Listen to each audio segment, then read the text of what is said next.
Coming up on Citrus TV News Live at 6, midterm elections are shaking up the country, and CitrusTV reporter Madelyn Urabe found out why more people chose to vote than ever before in Onondaga County. And former New York Attorney General Eric Schneiderman won't see the courtroom in the near future. Find out why. And yet another mass shooting impacts the nation, this time at a bar in Southern California. What we know about the alleged shooter and how many people were affected. News Live at 6 starts right now. This is Citrus TV News Live at 6, your campus news leader. President Trump's acting attorney general is not planning on recusing himself from the investigation into the alleged election meddling by Russia. Good evening, I'm Zach Lang. And I'm Gilat Melamed. This is according to associates of acting AG Matt Whitaker. Ethics officials at the Justice Department are expected to investigate Whitaker, who's been critical of special counsel Mueller in the past. As a result of the announcement, protests are breaking out across the country, arguing that Whitaker would effectively end Mueller's investigation before it's complete. Citrus TV's Anna Azallion is at the Federal Building in downtown Syracuse, where one of these protests is taking place. Anna? I'm sorry, we're having technical difficulties. Hopefully we'll be able to get back to Anna a bit later. Polls closed across the country on Tuesday for the midterm election. Citrus TV News reporter Madelyn Urabe tells us how many voters registered in Onondaga County this year and why that number is so unique compared to past elections. The ballots are in, and workers are delivering the final pieces of voting equipment back to its resting place until the next election. Here in Onondaga County, an increased number of citizens made sure to register to vote before Election Day, so their voice was heard. Coming from a different county, it's important for my voice to be heard, especially here because the community just has so many things that needs to be improved here. So I just thought it was really important to be heard. The Onondaga County Board of Elections data states over 287,000 people registered to vote in Tuesday's election. That's about 1,500 more voters than the 2016 presidential election. 14,000 of those who registered to vote this year were first-time registrants in Onondaga County. Here at the Onondaga County Board of Elections office, those numbers for registered voters are tallied and kept in a database. And employees tell me that the numbers this year are at a 10-year high. This is a huge uptick in voter participation. People are understanding that local elections matter, and you can't just vote in a presidential year. But so for us to surpass the last presidential is, well, unheard of. Democratic Commissioner Zarni says he believes the high number of voter registration and voter turnout in Onondaga County this year was because of competitive races. Some first-time voters I spoke to agree. I felt that the Onondaga race was much closer. Being from New Jersey, I noticed that a lot of the state itself is pretty much liberal, is very Democratic leaning, so I wanted to provide my services for this. In Syracuse, Madelyn Urabe, Citrus TV News. Rain or shine across the country, voter turnout skyrocketed compared to previous years. Early numbers from the United States Election Project say that over 47% of eligible voters cast their ballots this election season. Here in CNY, according to Dustin Zarni from the Onondaga County Board of Elections, the number of registered voters was the highest in county history for a non-presidential election year. The man behind the op-ed section of the New York Times spoke at Newhouse today. Op-ed editor James Dow spoke in the Herg Auditorium at 3 this afternoon. Dow spoke on the topic of opinion journalism in a politically divided and contentious time period. Dow has spent 26 years at the New York Times and has edited the op-ed since 2016. The SU football team is rolling, and the Student Association partnered with SU Athletics to get more students in the seats. SA gave out free football tickets to students at noon on the promenade for the team's game against Louisville tomorrow night. SA also raffled off tickets on their Instagram account this afternoon. Zach, it's a good thing the Carrier Dome is an indoor stadium because it's starting to get a little cold here. Yeah, definitely getting cold. Very cloudy outside. Now, we have Carmella Boykin right here in studio with us. Carmella, how's the weather looking? Thanks, guys. As you said, it's definitely cloudy. If you've been outside recently, it's mostly cloudy outside. We're at 41 degrees, and as you can see by the graphic, if you've been outside thanks to the time adjustment, it's completely dark out as well, and we're at 6-mile-per-hour winds.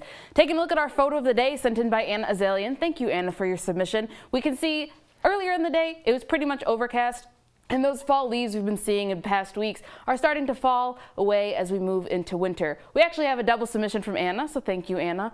And then as you can see the leaves are basically falling off, but we still have some green at the bottom, which shows that we still have, some remnants of fall. And as we take a look at the weather tonight, we're going to hit 33 degrees as our low. Clouds are going to clear up a bit as we go throughout the night. They're overcast right now, but that's going to clear out, and it's going to be partly cloudy by around 11 p.m. Taking a look at tomorrow at 9 a.m., we're going to have 37 degrees. Noon, we're going to be at 40 degrees, and then at 6 p.m., we're going to be at 39. We're going to have a mostly overcast morning, and the rain will start around 11 a.m. Those will be showers. That means intermittent rain, and then it's going to turn into complete rain around 1 p.m. throughout the night. That's all I have for you guys right now, but make sure you stick around for my full 5-day weather forecast after the break. Back to you guys. Thanks, Carmella. At yesterday's monthly Onondaga County Legislature meeting, an exception was made to the normal public comment period rules in order for a group of activists to voice their concerns with a planned bike path that would pass through a wooded area home to bald eagles. CitrusTV reporter Zachary Levine explores possible plans for this project. 1, 2, 3, bald eagles! One after another, representatives from several wildlife conservation groups got together to press the Onondaga County legislators on the bike trail project that crosses through a small piece of wetland on the eastern side of Onondaga Lake called Murphy's Island. In the mid-20th century, the lake was toxic and polluted. Through a long-term cleanup effort led in part by the county, bald eagles are back and are a tourist attraction. As Diane Green points out, it can be an economic benefit from this area. You know, people will come to this area just for the eagles.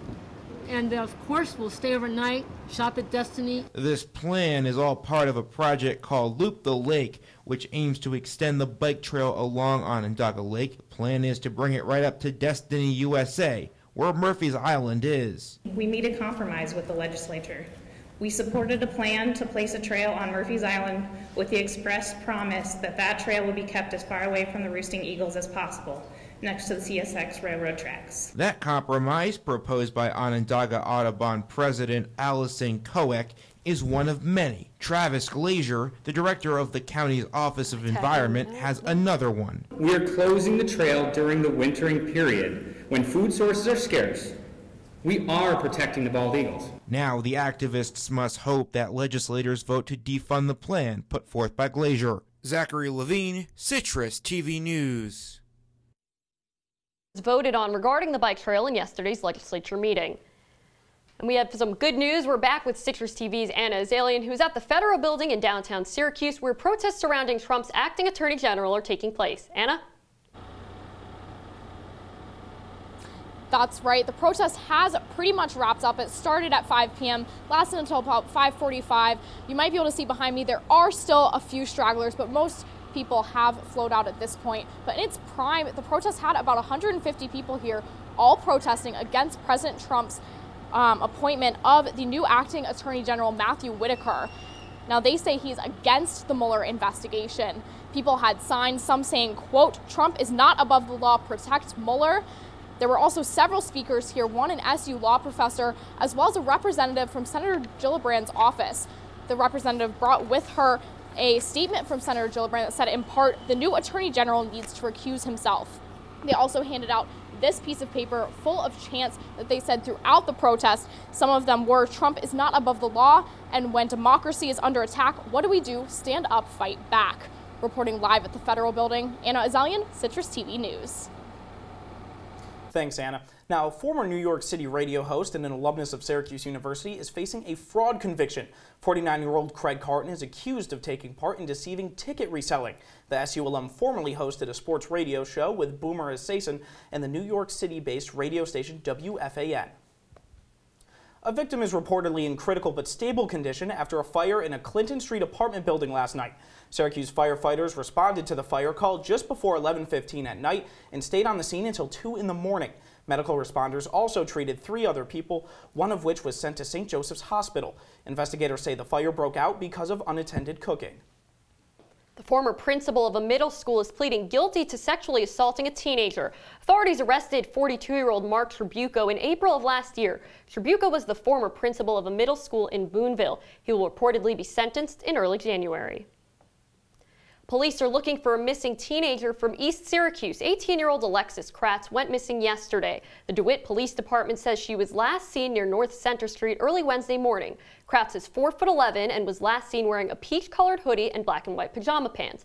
If you have information regarding her whereabouts, police ask you to call 315-425-2333. In a massive sting against underage drinking, over 140 locations selling alcohol across the state of New York are being charged. The results of the ongoing operation come from Governor Andrew Cuomo's office. Over 20 people were reportedly arrested in central New York, and in total, the governor's office reports arrest of about 270 people allegedly attempting to buy alcohol underage. Billionaire Tom Golisano withdrew a $25 million pledge last night for a new performing arts center in Rochester. According to the Rochester Democrat and Chronicle, the Rochester Broadway Theater League has been trying to build a new theater since the 1990s. Golisano attributed his decision to new concepts for the venue that were, quote, not in line with his philanthropic priorities. The city of Rochester announced the new location and plans for the theater 2 weeks ago. And the Nassau County District Attorney announced that no criminal charges will be placed on former New York Attorney General Eric Schneiderman. Schneiderman resigned in May after assault allegations surfaced from his former romantic partners. The women involved accused him of choking and slapping them in intimate moments without consent. Schneiderman accepted responsibility for his conduct and the resulting impact, saying the, quote, decision to not prosecute does not mean I have done nothing wrong. Coming up next, details on the mass shooting in a California bar and what we know about the suspect. And why Supreme Court Justice Ruth Bader Ginsburg is currently in the hospital. Live at 6, we'll be right back. Patriotism. It inspires passionate debate. It's worn like a badge because it means love and devotion for one's country. But what really makes up this country of ours? It's the people. To love America is to love all Americans. This year, patriotism shouldn't just be about pride of country. It should be about love. Love beyond age, sexuality, disability, race, religion, and other labels. Because love has no labels.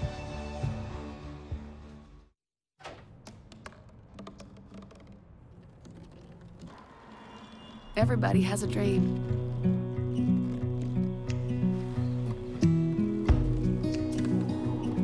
Mine was to see the ocean. And with a little help, I made it.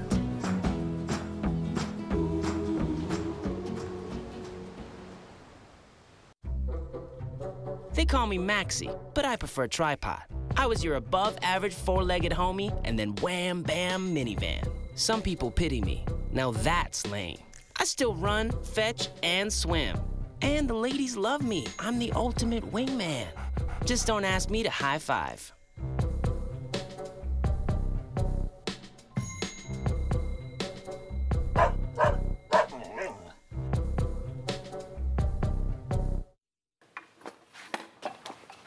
Did you hear about the pony with a sore throat?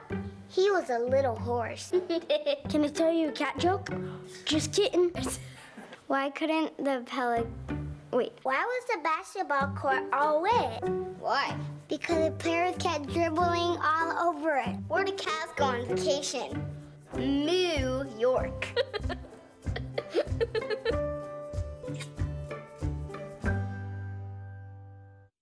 If you see news happening on campus, in Syracuse, or across the nation, call the CitrusTV Newsroom, 315-443-1177, or tweet at CitrusTV News, your campus news leader. At least 12 people and a suspect are dead after a mass shooting at a bar in Southern California. An official told the Associated Press that the suspect used a smoke device and illegally purchased .45 caliber handgun. News broke of the shooting overnight. The suspected gunman and a sheriff's sergeant are among those who died in the incident. Reports also say the 28-year-old alleged shooter is a Marine veteran and a former Cal State Northridge student. Sheriff Sergeant Ron Hewlett was given a police escort in a full procession as his body was transported from the hospital to the medical examiner's office. 22-year-old Cody Kaufman was also killed at the bar last night. His father, Jason, is still in shock. I cannot believe that it's happened to my family. I don't know what to tell to the other people. I don't know how to console or what to say to the other people that are going to be going through the same situation as I am. I am so sorry for their loss as well. I am speechless and heartbroken. SULA students were notified about the incident via text message early this morning and were asked to confirm that they are okay. The center says all students are accounted for. Although polls closed Tuesday evening, drama from this year's midterm elections continue. New York's 22nd district just got a little bit tighter. A voting machine error in Broome County now puts Anthony Brindisi less than 1,300 votes ahead of incumbent Claudia Tenney. In the South, Florida's governor and Senate races are now close enough that they will warrant an official recount after Republican victories. In Georgia, Republican gubernatorial candidate Brian Kemp is stepping down from his position as Georgia's Secretary of State. Although Kemp holds the lead there for the time being, no official winner has been called as the margin is close enough to warrant a runoff. Democratic candidate Stacey Abrams is calling for a recount. The Supreme Court says Justice Ruth Bader Ginsburg is in the hospital today after fracturing 3 ribs. Ginsburg injured herself falling in her office, according to the court. The justice first went home after the incident, but eventually went to George Washington University Hospital for treatment. She missed Justice Brett Kavanaugh's formal inauguration this afternoon. Elsewhere in Washington, White House leaders revoked CNN reporter Jim Acosta's press pass last night. White House Press Secretary Sarah Sanders released a video that shows what the White House is calling mistreatment of a White House intern. Critics say the video is edited and sped up the moment of Acosta's arm to dramatically change the journalist's actions when the intern went to take a microphone from him. Journalists and major journalism activism groups are condemning the White House's decision and are demanding Acosta gets his press pass back. New details coming from the investigation into the captain of a duck boat that sank in Missouri back in July, killing 17 people. Kenneth Scott McKee is facing a federal charge of misconduct, negligence, and inattention while on duty. A federal grand jury indicted him this morning. The indictment alleges that McKee ignored widely broadcasted forecasts of dangerous weather conditions. This is the first criminal indictment related to the tragedy. Google has made major policies after an international walkout. 20,000 Google employees across the globe last week protested the company's sexual harassment policies. Today, the CEO told employees via email about the company's new changes. The company will end the practice of forced arbitration for claims of sexual harassment or assault. Transparency will also increase when these cases are reported, and employees will be punished if they do not complete mandatory sexual harassment training. And coming up on Citrus TV News Live at 6, weather anchor Carmella Boykin has your full weather report. We'll be back in 90 seconds. This is the story of a boy who didn't talk for a long time. The boy liked things to always be the same. Any changes would scare and upset him. The unknown was an unfriendly place. The boy was very sensitive to lights and sounds. So he built secret hiding places where they couldn't get in. The boy didn't like looking people in the eye. He wasn't trying to be mean, it just made him feel uncomfortable. Sometimes he would flap his arms again and again. One day I found out I have something called autism. My family got me help. Slowly, I found my voice and learned all the ways I could live with it better. Early intervention can make a lifetime of difference. Learn the signs at autismspeaks.org.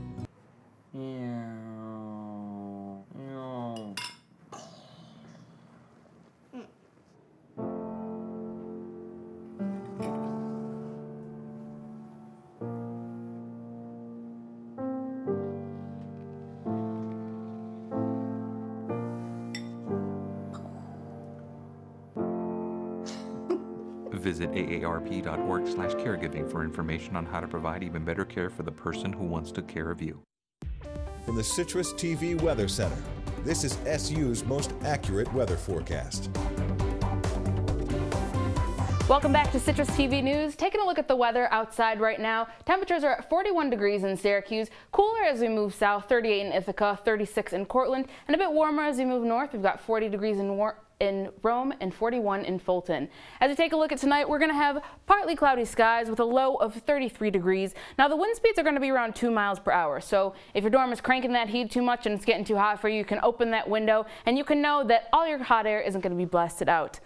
And as we take a look at the weather tomorrow, we're going to have showers around 11 a.m. So that means intermittent rain, periods of heavy rain, periods of lighter rain. But as we move into 1 p.m., we're going to have consistent rain throughout the day, high of 40 degrees. But we're going to have what we've been talking about since I feel like around October. On Saturday, we have potential for some snow showers between 8 a.m. and 10 a.m. At 8 a.m., we're going to be at 34 degrees. Noon, we're going to hit 36, and that's where the snow is going to turn into rain. And then we're going to hit 37 degrees around 6 p.m. And you can see that as you take a look at our future radar. We have a jet stream coming in from the north, pushing the precipitation across the coast, and that's where you can see the precipitation, the white, really coming in, sneaking its way over, and snowing on Syracuse. If you take a look at our 5-day forecast again, Friday rain, Saturday snow for game day. Sunday it's going to be the coldest, low of 27, cloudy throughout the entire day. Monday we may see some chances of sun. Not a lot, but it's going to be mostly cloudy with 43 degrees. And then Tuesday we have another chance for some snow and rain, high of 36 degrees. That's all I have for you right now, but Jackson, what have you got in store for us? Well, Carmella, coming up, Syracuse football and basketball are ranked for the first time since 2001 together. With the excitement, a buzz on the hill, we'll catch up with both coaches about what lies ahead.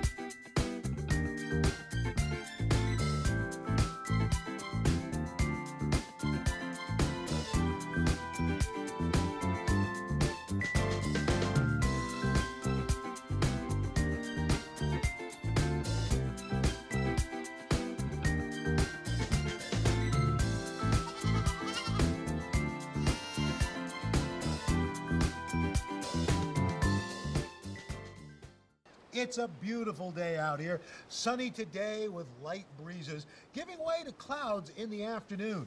We could see some light precipitation to moderate precipitation later on, followed by powerful storm-like conditions. 90 miles per hour winds are expected.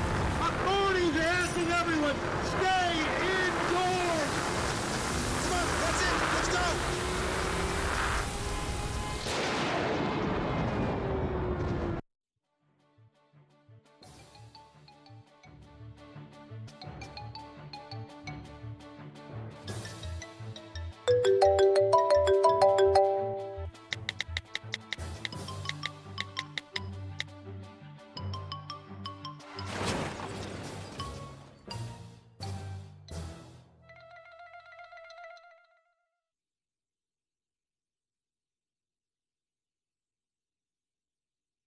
And now, your CitrusTV Sports Report. Welcome back to CitrusTV News Live at 6. I'm Jackson Ajello. The last time Syracuse football played a home game against a ranked team, freshman wideout Taj Harris was just a one-year-old back in 2001. Tomorrow night, the 13th ranked Syracuse football team looks to continue what has been a historic season as the squad hosts Louisville on senior night. The Orange can round out an unblemished record at home, which coincidentally would be the last time that happened since 2001. But amidst all the praise, the team and Coach Babers are reminding themselves about what lies directly in front of them, Louisville. We were in here yesterday and I put up the scores of 2016 and 2017. Then I started asking guys how many guys in here have beaten the Louisville Cardinals. Then I started putting up the yardage between those games and the difference between 2016 and 2017 and the combination of 2016 and 2017. And then I told them that we play games one game at a time, and we're in the third game in the second half of our season. And they said, okay. This year's Lamar Jackson-less Louisville squad has struggled this season, going a winless 0-6 so far in ACC play. SU looks for a senior send-off for a class including quarterback Eric Dungy, wideout Jamal Custis, and safety Antoine Cordy. Kickoff is tomorrow night at 7 p.m. at the Carrier Dome. Speaking of Dungy, the senior captain is still in contention for the 2018 Johnny Unitas Golden Arm Award. The award is given annually to the nation's top quarterback, and the Golden Arm selection committee trimmed its candidate pool from 15 to 10 today.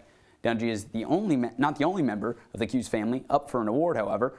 Wide receivers and special teams coach Justin Lustig is up for the Broyles Award, given annually to the nation's top assistant coach. He's one of 53 nominees. SU football will be hosting more than just Louisville this weekend. The Orange also plays host to 2 4-star linebacker recruits. The 2 backers are Mikel Jones out of the IMG Academy and Lee Koba from Parkland High School in North Carolina. Jones and Koba are 19th and 20th rated linebackers in the class of 2019, respectively. SU basketball is ranked below the SU football team for the first time since 2002. But that isn't a knock on this year's SU Hoop squad. The 16th ranked Orange comes into the season returning all 5 starters from last year's Sweet 16 berth. But point guard Frank Howard remains out with a foot injury, and the injury-ridden preseason has hurt Syracuse's development, according to Coach Boeheim. Practice is important, contrary to some thought out there, and we just haven't practiced like the team that we would be. We're practicing different than we would ever play, and it's not helping us. We're trying to get through it as best we can, but it's not really good. It's like is the final campus game against Morehead State before next week's trip to Madison Square Garden. The Orange and Eagles tip off Saturday at 7 p.m. at the Dome.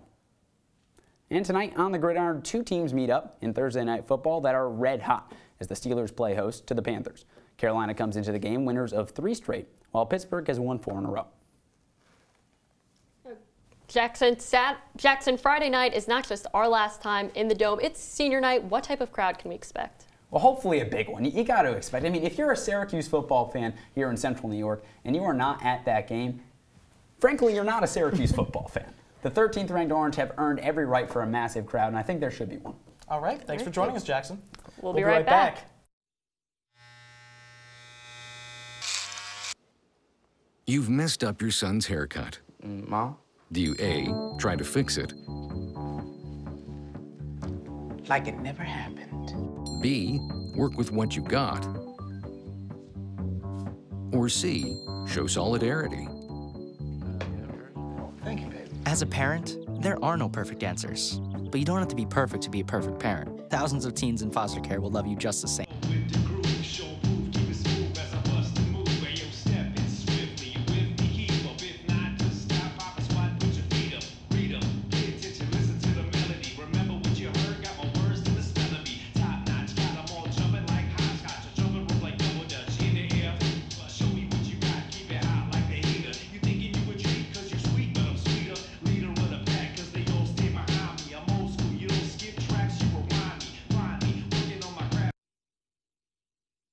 I see you mobbing over her. Let's go. Let's mob. Let's crawl. Let's crawl. Let's crawl. Hey, yo, we mobbing. Come on, girl. Let's crawl. Hey, yo, let's crawl. Hey, yo, let's crawl. Let's crawl. Okay. Hey, yo, let's crawl. Citrus TV weather anchor Carmella Boykin is back with us on desk. Now, Carmella, what can we expect for tomorrow? Absolutely, guys. If you take a look at our weather tomorrow morning, we're going to be around 37 degrees. It's going to be mostly overcast in the morning, but if you are headed out, I would highly recommend you bring an umbrella because the rain is going to start around 11 a.m. It's going to have showers, and then it's going to rain throughout the entire day. So highly recommend the rain gear, the rain boots, the rain jacket, the rain hat, all the things you're going to need. All right, thanks, Carmella. For all you coffee lovers out there, listen to this. A new study says that drinking coffee may reduce your chances of developing Alzheimer's and Parkinson's disease. Researchers say it's not because of the caffeine content, as decaf coffee showed the same effect as regular coffee. Rather, it's because of natural compound that is made during the roasting process. Based on the study, dark roast coffee is the most effective coffee choice for possibly reducing the chance of developing these diseases. So that means basically if you're getting coffee, you got to get one of these punch cards. They serve it all around campus. I've probably gone through at least 30 of these this semester It is alone. very helpful. I'm a coffee addict myself, so hopefully that means good things for our health. Me too. You always got to go with the black coffee. Now that's all the time we have for you tonight on Citrus TV News live at 6. You can check us out online at citrustv.com. I'm Zach Levine. And I'm Gilat Melamed. Have a great night, Syracuse.